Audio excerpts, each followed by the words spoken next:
پیارے اسلامی بھائیوں، اللہ تعالیٰ لاکھ لاکھ کرم ہے کہ ہمیں اجتماعات میں محفلوں میں آنے کی سعادت ملتی ہے۔ پیارے آقا دو جہاں صلی اللہ علیہ وسلم کا فرمان خوشبودار کہ جو شخص روزانہ 1000 مرتبہ درود پاک پڑھے گا وہ مرے گا نہیں جب تک جنت میں اپنا ٹھکانہ نہ دیکھ لے۔ صلو علی الحبیب صلی اللہ تعالی علی محمد صلی اللہ علیہ وسلم۔ اللہ کے اولیاء کی کیا بات ہے۔ حضرت انس بن مالک رضی اللہ تعالی عنہ فرماتے ہیں کہ حضور اکرم صلی اللہ علیہ وآلہ وسلم نے فرمایا، اللہ عز و جل نے جب اس زمین کو بنایا تو زمین ہلنے لگی۔ جب اللہ عز و جل نے زمین کو بنایا تو زمین ہلنے لگی تو اللہ تبارک و تعالی نے اس کی حرکت و سکنات کو روکنے کے لیے پہاڑ اس پہ رکھ دیے۔ فرشتے بڑے حیران ہوئے کہ یا اللہ عز و جل یہ زمین کو روک لیں گے۔ پھر فرشتوں نے عرض کیا، یا اللہ عز و جل اس سے بھی کوئی بھاری چیز ہے، اس سے بھی کوئی اور تیری مخلوق ہے جو پہاڑوں پہ بھی بھاری ہو؟ کہا کہ پھر لوہا ہے، اگر لوہا پہاڑ پہ مارا جائے تو پہاڑ ریزہ ریزہ ہو جاتا ہے۔ فرشتے اور حیران ہوئے کہ یا اللہ عز و جل اس سے بھی کوئی بھاری چیز ہے، کوئی مخلوق ہے تیری؟ پھر ارشاد فرمایا اللہ عز و جل نے کہ اس سے بھاری ہے آگ۔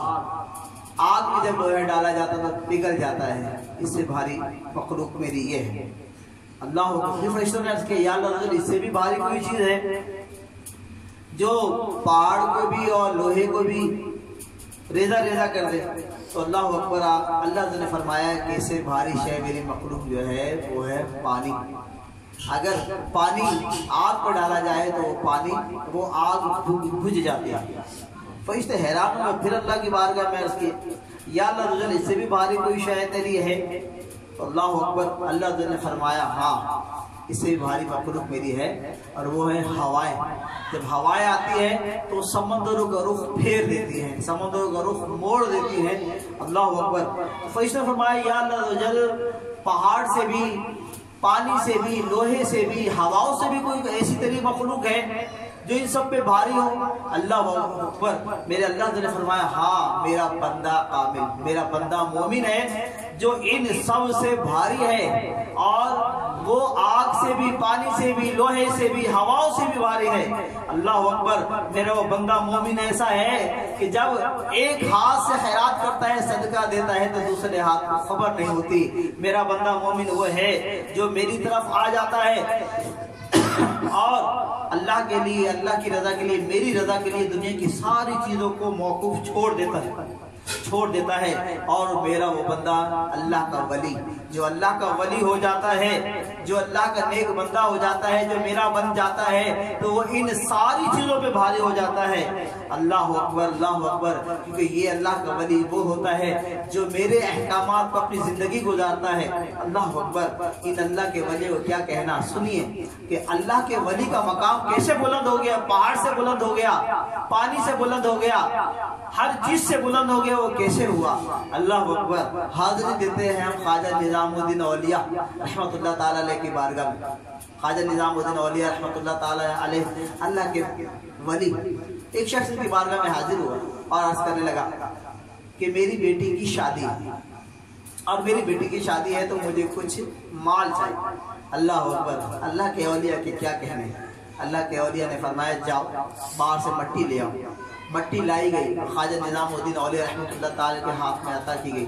میرے خواجہ نظام الدین اولیاء رحمۃ اللہ تعالیٰ علیہ نے وہ مٹی لی اور اس مٹی پہ 3 مرتبہ سورہ اخلاص قل هو اللہ احد پڑھی اور پھونک دیا تو وہ مٹی سونے میں تبدیل ہو گئی۔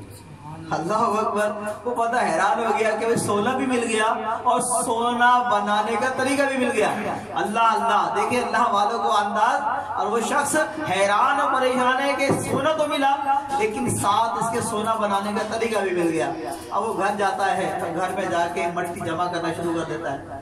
اب وہ مٹی اتنی جمع کرنا شروع، آدھی رات اس کو مٹی جمع کرنے میں لگ جاتی ہے، اور وہ مٹی جمع کرتا ہے، مٹی جمع ہو جاتی ہے۔ مٹی جمع ہونے کے بعد وہ پھر پڑھتا ہے سورہ اخلاص قل هو اللہ احد، پوری رات پڑھتا رہتا ہے، پوری رات سے صبح ہو جاتی ہے، لیکن وہ مٹی کی مٹی رہتی ہے۔ اللہ اکبر۔ تو خواجہ نظام الدین اولیاء رحمۃ اللہ تعالیٰ علیہ کی بارگاہ میں حاضر ہوتا ہے اور عرض کرتا ہے اے اللہ کے ولی آپ کی بارگاہ میں آیا, آپ نے 3 مرتبہ سورہ اخلاص پڑھی, مٹی کو سونا بنا دیا اور مجھے پوری رات ہو گئی سورہ اخلاص پڑھتے ہوئے. وہ سونا تو کیا وہ سونے جیسا رنگ بھی نہیں بنا رہی ہے, پوری رات مجھے لگ گئی ہے. آدھی رات میں نے مٹی جمع کرنے میں لگا دی اور باقی رات میں نے سورہ اخلاص پڑھنے میں لگا دی, لیکن وہ مٹی جو ہے وہ سونے میں تبدیل نہیں ہو رہی ہے, نہ سونے جیسا کلر آ رہا ہے. اللہ اکبر, اللہ کے اولیاء کی کیا بات ہے.